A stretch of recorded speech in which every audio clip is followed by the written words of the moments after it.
सत्य पर स्थिर ना रहा, हाँ क्योंकि सत्य उसमें है ही नहीं। हाँ जब वह झूठ बोलता हाँ, तो अपने स्वभाव ही से बोलता है। उसका झूठ सबसे बड़ा हथियार है और ये उसके स्वभाव में है, ये उसके स्वभाव में है।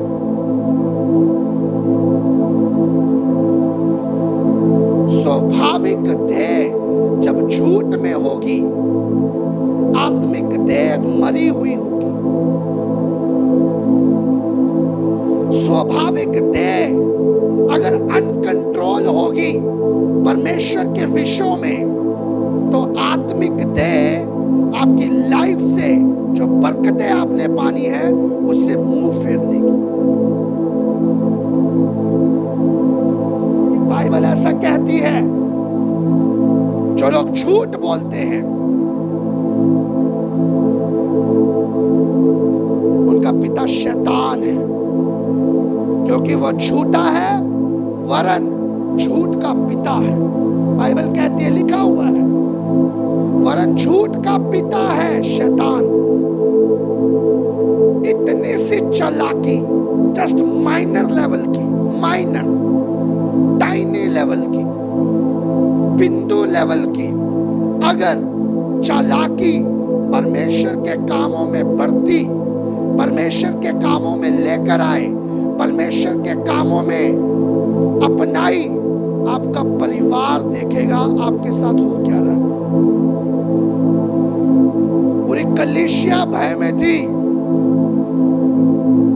घर की बात नहीं है, मोहल्ले की बात नहीं है। अब ये बेइज्जती वाला काम सिर्फ घर में नहीं होगा, फिर ये बेइज्जती वाला काम सिर्फ मोहल्ले में नहीं होगा, इसको जगत देखेगा। जब आपकी खिल्ली शैतान उड़वाएगा, जब आपका मजाक शैतान उड़वाएगा, क्योंकि आपने स्वाभाविक देह में उसके झूठ को रख छोड़ा है और उसके साथ ही आपको जीना पसंद है।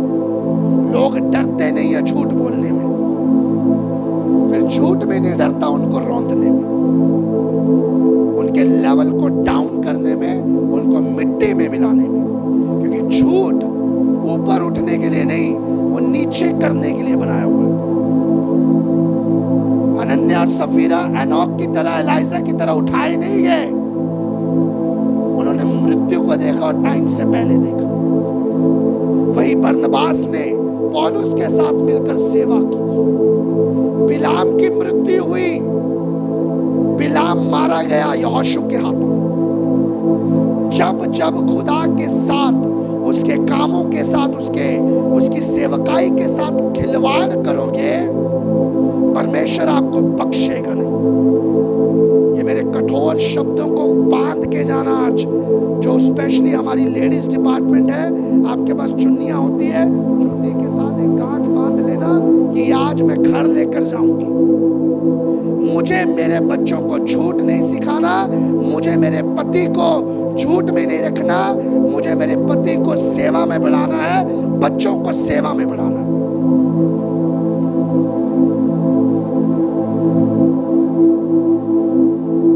हालेलुया। क्योंकि अगर आप ऐसा नहीं करते, आप झूठ के साथ हो, आप झूठ का सहारा ले रहे हो। क्योंकि परमेश्वर जानता है कि तुम जा सकते हो, लेकिन तुम जाते नहीं सकते।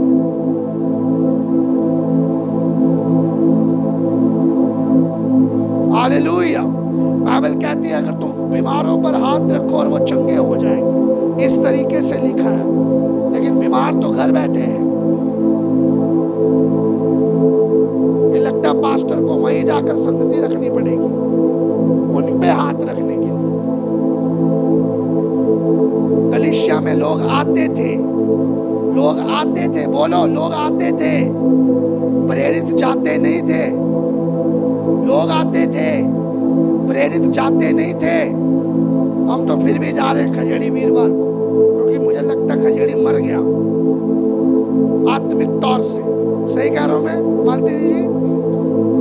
अंगीकार कर रहे हो, ये अच्छी बात है कि झूठ नहीं बोल रहे कि हम नहीं मरे। अंगीकार कर रहे हैं, अच्छी बात है। वो भी कलीसिया में प्रेरित के सामने।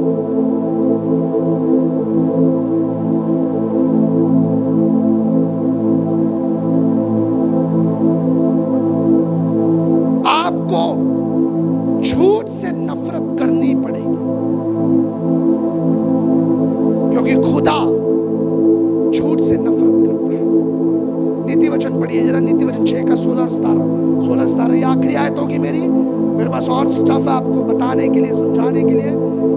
मैं सोच रहा था इस हफ्ते में अपना पार्ट 9 खत्म करके ये फाइनेंशियल सीरीज को खत्म करूंगा, लेकिन मुझे लगता है शायद अगले हफ्ते में मैं आपके सामने हूं। कितने लोग चाहते हैं आपकी मर्जी पूरी हो? हालेलुया। पढ़िए वचन। 6 वस्तुओं से यहोवा बैर रखता है। अभी तक 6 थी, आगे पढ़ो। वरन 7 है, वरन 7, आगे, जिससे उसको घृणा आती है, जिससे उसको घृणा आती है, अर्थात घमंड से चढ़ी हुई अर्थात आंखें, घमंड से चढ़ी हुई आंखें, झूठ बोलने वाली जीभ, झूठ बोलने वाली जीभ, और निर्दोष का लहू बहाने वाले और हाथ। निर्दोष का लहू बहाने वाले हाथ।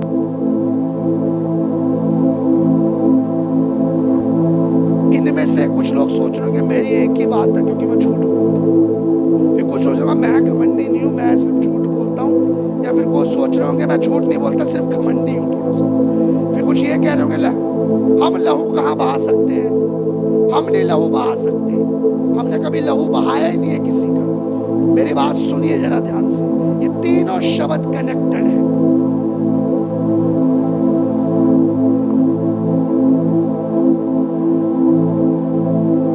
क्योंकि लूसीफर ने सबसे पहले घमंड किया कि नहीं किया? आज एक रेवलेशन सुनना जरा। क्योंकि लूसीफर ने सबसे पहले घमंड किया, उसको घमंड का पिता बोला गया। उसी लूसीफर ने अदन की वाटिका में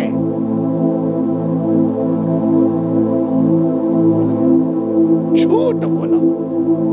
उसके बाद झूठ बोलने के बाद आदम और हवा की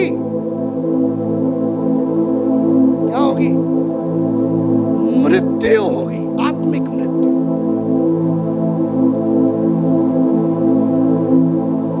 घमंड मृत्यु तक लेकर जाता है।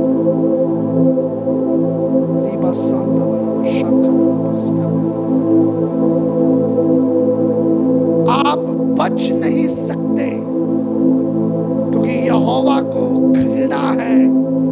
घृणित वस्तु हमेशा रखी नहीं जाती, फेंकी जाती है।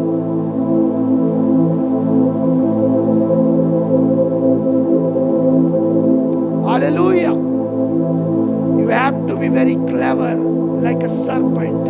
आपको सांप की तरह चालाक, पास्टर के साथ नहीं, प्रेरित के साथ नहीं, लेकिन शैतान के साथ, और कबूतर की तरह भोले, सिर्फ पास्टर के सामने नहीं, दुनिया के सामने। तब आपका मसीह जीवन ये हनन्या और सफीरा के जीवन से कई ज्यादा ऊपर ब्लेस्ड होगा, क्योंकि हमें सीखने की जरूरत है। परमेश्वर सब देखता है। God can see everything. God can see everything. God can see everything. अपने स्थानों पे खड़े हो जाइए।